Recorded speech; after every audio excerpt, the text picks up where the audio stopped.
The importance of formulating a research problem. The formulation of a research problem is the first and most important step in the process of research.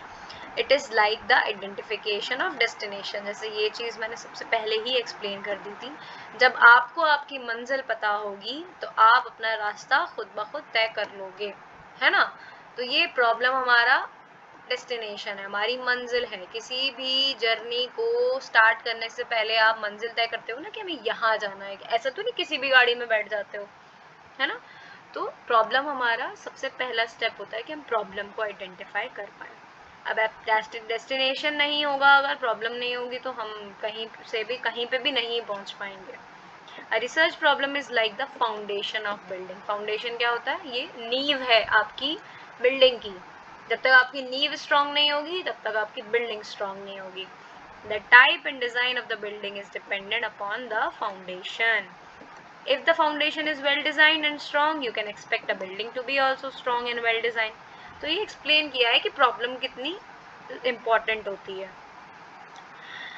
If one wants to solve a problem, one must generally know what the problem is. वही सारी चीजें दोबारा से लिखी हुई हैं यहाँ पर. It can be said that the large part of problem lies in knowing what one is trying to do. यही है, जब तक आपको नहीं पता होगा कि आपकी प्रॉब्लम क्या है तब तक आप कुछ भी नहीं कर सकते हो. और सबसे बेस्ट पार्ट यही होता है कि हाँ, आपको ये पता है कि आपको किस चीज़ के ऊपर रिसर्च करनी है. तो ये रिसर्च में सबसे ज़्यादा इम्पोर्टेंट होता है.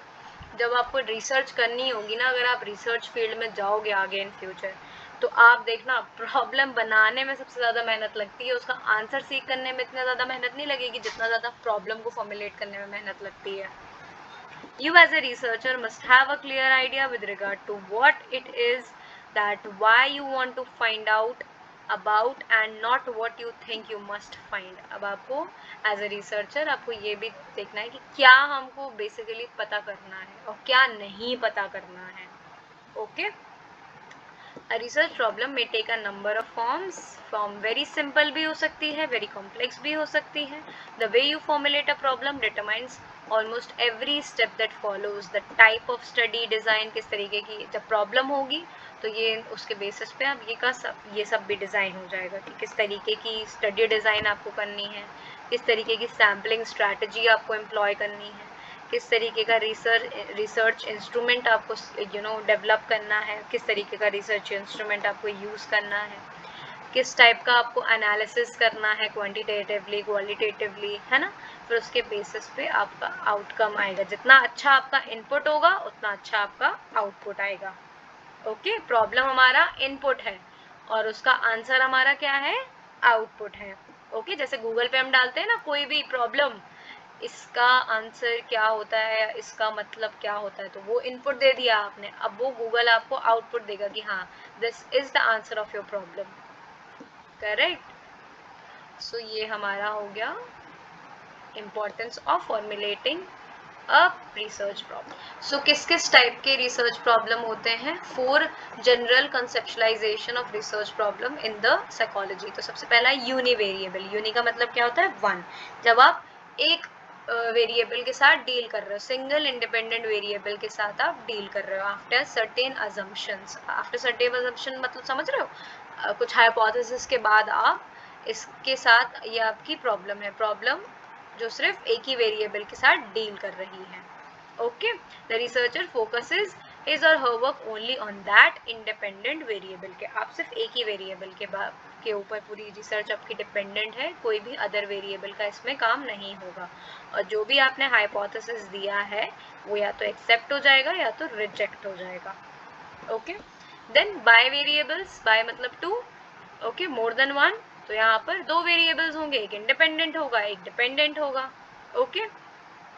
या 2 अलग अलग इंडिपेंडेंट वेरिएबल्स भी हो सकते हैं which is responsible for the existence of problem. तो ये होता है हमारा बाय वेरिएंस प्रॉब्लम. देन मल्टीवेरिएंस में क्या होगा? मोर देन 2 वेरिएबल्स होंगे, है ना. And then the problem is called multivariables problem. Researcher must pay careful attention to all the factors equally.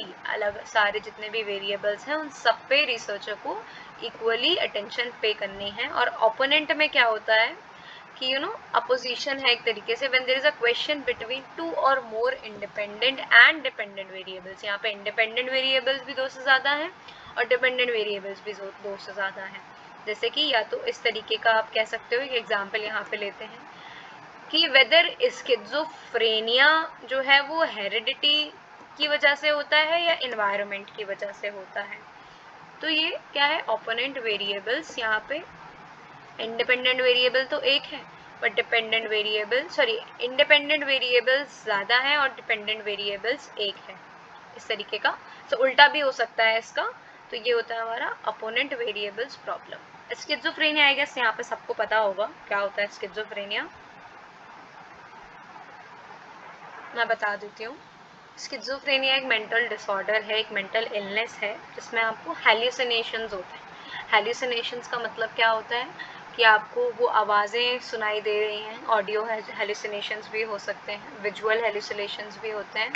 Audio में क्या होता है कि आपको वो आवाज़ें सुनाई देती हैं जो कि एक्चुअली में एग्जिस्ट ही नहीं कर रही हैं, और वो लोग दिखाई देते हैं विजुअल हेल्यूसिनेशन में जो एक्चुअली में है ही नहीं, बट आपको ऐसे लगेगा कि हाँ वो चीज़ हो रही है या ऐसा कुछ है, कोई है मेरे आसपास। तो वो स्किज़ोफ्रेनिया होता है, स्किज़ोफ्रेनिक पेशेंट्स होते हैं।